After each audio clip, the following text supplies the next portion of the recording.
എന്റെ ചാട്ടം കാണുമ്പോൾ നാട്ടുകാർ പേരിക്ക് ഞാൻ തിരുവാതിര കളിക്കായിരുന്നു. തിരുവാതിര കളിക്കണതല്ല, എന്റെ ഭർത്താവ് മരിച്ചിട്ട് 10 ദിവസമായി. സഞ്ചാരത്തിന് ഊട്ടി വെച്ച പിണ്ടച്ചോറാണ്. ഇതുവരെക്കും കാക്ക എടുത്ത് തിന്നാൻ വന്നിട്ടില്ല. പഴയ കർമ്മികൾ വന്ന് പാചകം ചെയ്തും ചോറുണ്ടാക്കി കൊടുത്തപ്പം കാക്കയ്ക്ക് അങ്ങോട്ട് തിന്നാൻ പറ്റത്തില്ല എന്ന്. അതുകൊണ്ട് പുതിയൊരു കമ്പ്യൂട്ടർ ജാതകരെ ഞാൻ വിളിച്ചിട്ടുണ്ട്.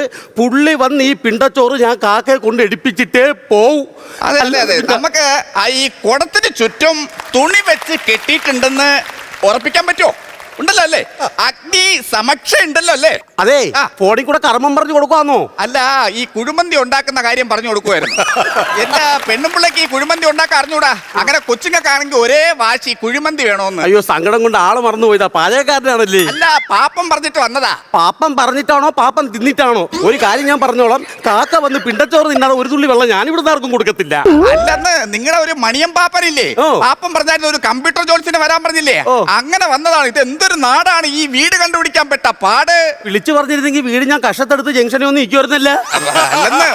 നിങ്ങൾ എന്തെങ്കിലും കാര്യം ഒരു കാര്യം ചെയ്യും, എങ്ങനെയെങ്കിലും കർമ്മം നടത്തി കാക്കയെ വിളിച്ചു വരുത്തി പിണ്ടച്ചോറ് എടുക്കാൻ നോക്ക്. അങ്ങനെ പെട്ടെന്ന് കർമ്മം നടത്താൻ പറ്റത്തില്ല. അതിന്റേതായ ഡീറ്റെയിൽ എന്റെ കമ്പ്യൂട്ടറിൽ അപ്ഡേറ്റ് ചെയ്തെങ്കിൽ മാത്രമേ എനിക്ക് വിളിക്കാൻ പറ്റൂ കാക്കയെ.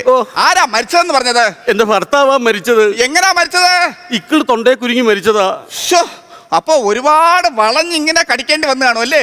എന്തോന്ന്? പൊക്കിള് തൊണ്ടേ കുരുങ്ങി മരിക്കണമെങ്കിൽ? പൊക്കിളല്ല, ഇക്കിള് തൊണ്ടേ കുരുങ്ങി മരിച്ചെന്ന്. ആണല്ലേ?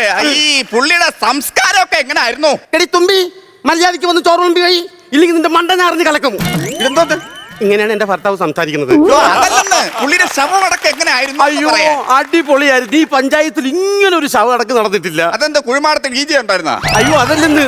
ബന്ധുക്കൾ എല്ലാവരും വന്നായിരുന്നു. സ്വന്തക്കാര് വന്ന്, ബന്ധക്കാര് വന്ന്. പക്ഷെ ഫ്ലൈറ്റ് കിട്ടാത്തോണ്ട് എന്റെ വലിയണ്ണന് മാത്രം വരാൻ പറ്റിയില്ല. വല്ല മരത്തിലും ചാടി വരാൻ പറയാത്തത്? ആരാ? അല്ല, മലയെണ്ണ വന്നില്ലെന്ന് പറഞ്ഞ്. അയ്യോ, മലയെണ്ണാനല്ല, വലിയണ്ണന് വരാൻ പറ്റിയില്ല.